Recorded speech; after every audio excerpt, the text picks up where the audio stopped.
Selamat pagi dan salam sejahtera. Pada hari ini, cikgu akan memberi penerangan tentang panduan perekodan nilam pada sistem IQ nilam dengan menggunakan telefon pintar. Langkah pertama, murid perlulah mendapatkan ID Delima ataupun email MOE murid dengan cara klik pautan berikut. Klik pautan ini, seterusnya murid dikehendaki memasukkan nombor kad pengenalan ataupun pasport. Kad pengenalan perlulah dimasukkan tanpa tanda sengkang. Ini adalah contoh yang cikgu berikan. Setelah kamu masukkan nombor kad pengenalan, seterusnya murid perlulah tekan enter. Apabila murid telah tekan enter, maka akan keluar butiran berikut, nama, email dan juga password.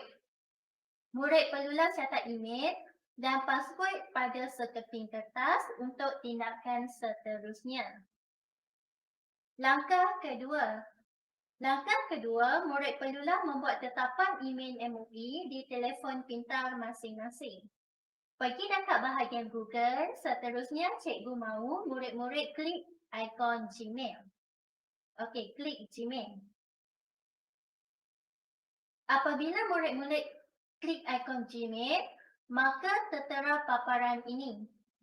Okey, klik dekat bahagian sini. Sekiranya kamu tak ada gambar, maka dekat sini tak akan nampak gambar. Sekiranya ada gambar, maka akan keluar gambar. Bila kamu klik dekat bahagian sini, maka akan terkeluar semua email yang terdapat pada handphone kamu. Dan cikgu mahu kamu klik dekat bahagian sini. Tambahkan akaun lain untuk memasukkan email MOE masing-masing. Seterusnya, untuk setup, murid perlulah pilih Google, kemudian memasukkan email MOE tadi. Pastikan email yang dimasukkan ditulis dengan betul. Dan seterusnya, murid perlulah masukkan password. Setelah memasukkan email dan juga password, murid perlulah klik seterusnya. Apabila proses tetapan telah dibuat, apabila murid-murid telah memasukkan email dan juga password, maka akan keluar paparan ini. Dan cikgu nak murid-murid tekan saya setuju. Maka berjayalah tetapan email MOE murid di telefon pintar masing-masing. Bila keluar paparan ini menunjukkan akaun baharu telah ditambah pada telefon pintar. Langkah ketiga, murid perlulah memilih satu bahan bacaan sama ada bahan buku ataupun bahan bukan buku. Setelah habis membaca, murid perlulah membuat perekodan pada sistem IQ nilam. Ini merupakan bahan buku dan ini adalah buku fiksyen. Kategori buku fiksyen, cerita misteri, cerita sejarah, legenda, cerita binatang, cerita rakyat, cerita sains, cerita sukan, cerita seram, cerita khayalan, cerita dongeng, cerita teladan dan juga cerita penyiasatan. Ini merupakan kategori bahan buku bagi buku fiksyen. Manakala bahan buku, kategori buku bukan fiksyen pula terdiri daripada buku rujukan. Sama ada buku rujukan am ataupun buku rujukan khas.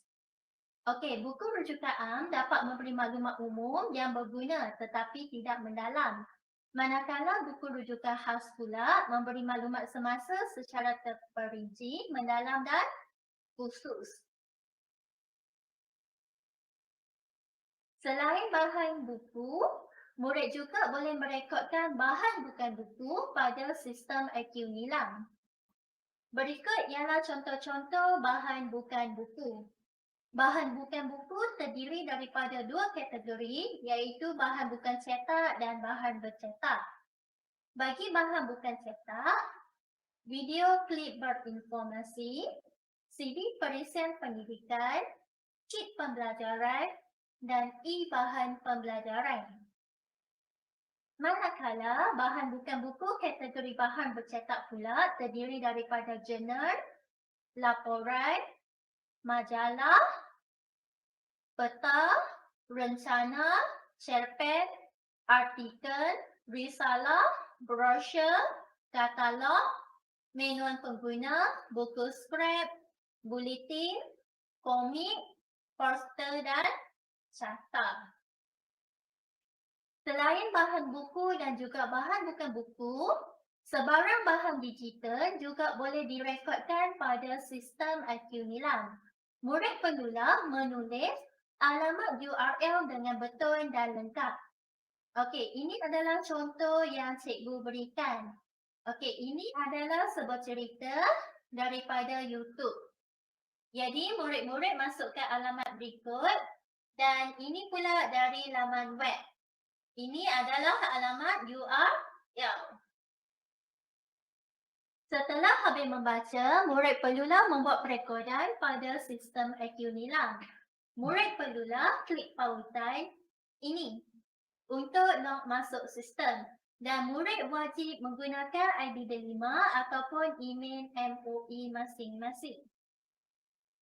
Setelah kamu klik pada pautan ini, murid perlulah log masuk dekat bahagian sini. Log masuk dengan menggunakan ID delima dan pastikan akaun yang dipilih adalah akaun MOE iaitu ID delima masing-masing. Setelah kamu log masuk sistem, maka akan keluar paparan ini. Terdapat beberapa bahagian yang perlu diisi, murid perlulah lengkapkan semua bahagian dan klik simpan setelah selesai membuat pengisian. Bahagian yang pertama iaitu bahagian A berkenaan dengan maklumat bahan bacaan, di mana murid perlu memasukkan nama buku ataupun tajuk bahan bacaan dan pilih bahasa. Sama ada bahasa Melayu, bahasa Inggeris ataupun bahasa lain. Masukkan tahun terbitan, penggarang dan juga penerbit. Sekiranya maklumat ini tidak ada, murid hanya perlu biarkan kosong. Bahagian B pula adalah jenis bacaan. Bagi jenis bacaan terdiri daripada buku fiksyen, buku bukan fiksyen, bukan buku dan juga bahan digital. Murid perlulah memilih bahan yang berkenaan. Dan bagi buku fiksyen dan juga buku bukan fiksyen, murid perlulah memasukkan bilangan muka surat. Dan bagi bahan bukan buku pula, murid perlulah memilih jenis ataupun kategori bahan bukan buku tersebut, sama ada majalah, carta ataupun sebagainya.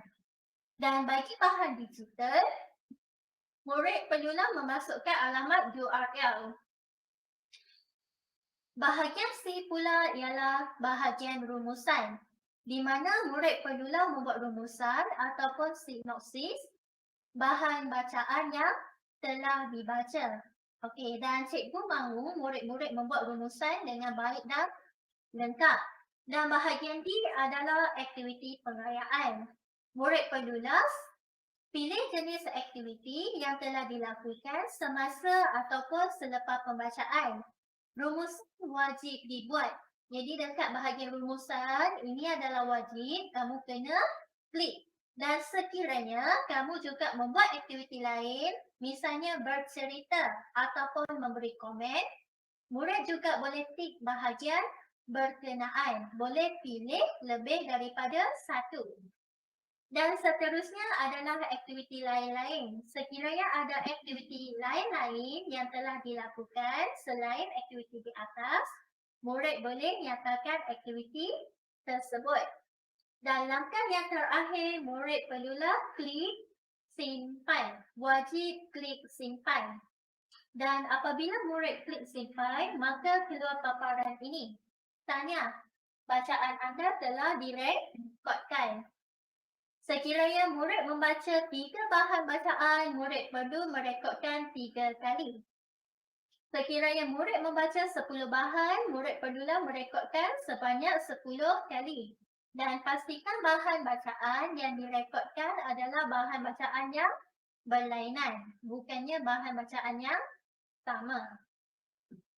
Okey, dan ini merupakan garis masa dan garis masa ini menunjukkan aktiviti yang telah dilakukan. Dan murid boleh menyemak semula bahan bacaan yang telah direkodkan. Dan murid diingatkan supaya tidak merekodkan bahan bacaan yang sama berulang kali.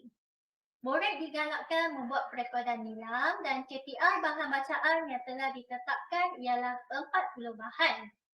Ini bermaksud setiap murid perlulah membaca sekurang-kurangnya 40 bahan bacaan setahun. Dan ini pula ialah pengiktirafan bintang. Ada 1 bintang sehinggalah 5 bintang. Bagi murid tahap 2, tahun 4, 5 dan 6, sekiranya kamu mendapat bintang dalam program nilam, maka kamu akan dapat markah dalam PAJSK bahagian ekstrakurikulum, di mana 1 bintang peringkat sekolah menyumbang sebanyak 3 markah, 2 bintang pula 4 markah, 3 bintang 5 markah, 4 bintang 6 markah dan 5 bintang bersamaan dengan 7 markah. Dan murid-murid yang berjaya mendapat pengiktirafan bintang nilam akan mendapat ganjaran dan hadiah daripada unit pusat sumber sekolah. Dan cikgu harap semua murid akan membaca sekurang-kurangnya 144 bahan setahun bagi membolehkan kamu mendapat pengiktirafan bintang nilam.